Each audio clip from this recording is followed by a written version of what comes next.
السلام علیکم۔ نبی صلی اللہ علیہ وآلہ وسلم کی دعا اور مدینہ منورہ میں بارش کا نزول۔ یہ واقعہ صحیح بخاری حدیث نمبر 1013 بروایت سیدنا انس بن مالک رضی اللہ عنہ مذکور ہے۔ واقعہ یہ ہے کہ ایک دفعہ مسجد نبوی میں حضور اکرم صلی اللہ علیہ وآلہ وسلم صحابہ کرام کے ساتھ تشریف رکھتے تھے کہ ایک صاحب نے آ کر عرض کی کہ حضور جانور بھوک سے مر رہے ہیں، کھیت کھلیان سب سوکھے ہیں، دعا فرمائیے کہ اللہ تعالیٰ بارش نازل فرما دے۔ حضور اکرم صلی اللہ علیہ وآلہ وسلم نے بلا توقف دست دعا بلند فرما دیے۔ سیدنا انس بن مالک رضی اللہ عنہ فرماتے ہیں کہ ابھی حضور اکرم صلی اللہ علیہ وآلہ وسلم کے دست مبارک نیچے بھی نہیں آئے تھے اور ہم دیکھ رہے تھے کہ آسمان پر ابر کا ٹکڑا بھی نہیں ہے۔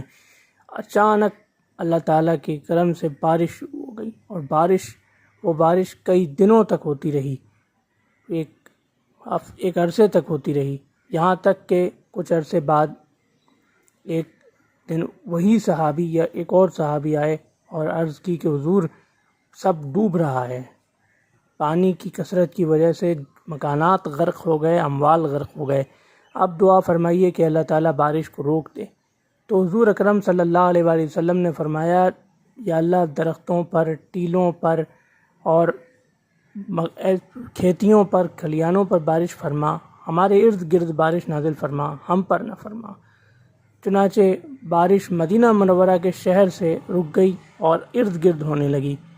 اس کے بعد ایک عرصے تک مدینہ شریف کے باہر سے جو بھی آتا وہ بارش کا حال بیان کرتا کہ بارش ہو رہی ہے، لیکن مدینہ منورہ الحمدللہ اس دعا کے بعد مدینہ منورہ سیراب ہو گیا تو وہاں بارش بند ہو گئی۔ یہ مختصر سا واقعہ حدیث نبوی کی روشنی میں بارش کے نزول اور حضور اکرم صلی اللہ علیہ وآلہ وسلم کی دعا مبارکہ کا۔ اللہ حافظ۔